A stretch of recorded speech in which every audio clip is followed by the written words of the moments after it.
Hi guys, welcome to my channel. నేను అలా పొద్దునే లేచి అలా కాఫీ తాగుతూ టెర్రస్ పైకి వెళ్ళాను. కొంతసేపు కూర్చోగానే డాడీ పిలిచారు. ఏం నాన్న అని పిలిచావని అడిగి, ఏం లేదమ్మా, మరి నేను చికెన్ అని నాటుకోడి తీసుకొస్తాను, వండుతావా అని అడిగాను. నాన్న, నాకు నాటుకోడి వండటం రాదు, చికెన్ అయితే వండటం వచ్చు అని. సరేలే, నేను వండుతాను అని చెప్పి తీసుకురావడానికి వెళ్ళాడు. ఈలోగా మేము టిఫిన్ తినేసి డాడీ రాగానే డాడీకి కూడా టిఫిన్ వేసి పెట్టాం. అలాగా డాడీ ఈలోగా టిఫిన్ తినేసి ఏమేం కావాలి నాన్న, ఏమైనా హెల్ప్ చేయాలని అడిగితే, సరేలే హెల్ప్ చేయండి, కొంచెం మసాలాలు వేసి పెట్టండి నాకండి. సరేలే నాన్న మసాలాలు వేసి ఇచ్చే లోపల డాడీ ఈ లోపల చికెన్ నాటుకోడి పులుసు వాష్ చేసి వాటికి మసాలాలు పట్టించి అలా పొయ్యి పైన పెట్టారు. అలా ప్రిపరేషన్ స్టార్ట్ చేసేసి అలాగా కర్రీ అయిపోయేటప్పటికి మధ్యాహ్నం అయింది. అలా కర్రీ తినేసి సాయంత్రం అలా ఎంజాయ్ చేస్తూ మా ఫ్యామిలీ అంతా పార్కుకి వెళ్ళాం. ఆ పార్క్ లో ఎంజాయ్ చేసి వచ్చే లోపల 6:30 అయింది. 6:30 అవ్వగానే అందరం అలసిపోయాం. ఇంకేం వండాలిరా బాబు అని ఆలోచించే లోపల గుర్తుకొచ్చింది, మధ్యాహ్నం డాడీ వండిన నాటుకోడి పులుసు చికెన్ కర్రీ కిందని గుర్తుకొచ్చేది. వేస్ట్ చేయటం ఎందుకులే అని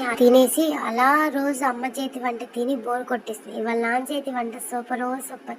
ఇలా ఎంతమంది నాన్న చేతి వంట తిన్నారో లైక్ చేయండి ఫ్రెండ్స్.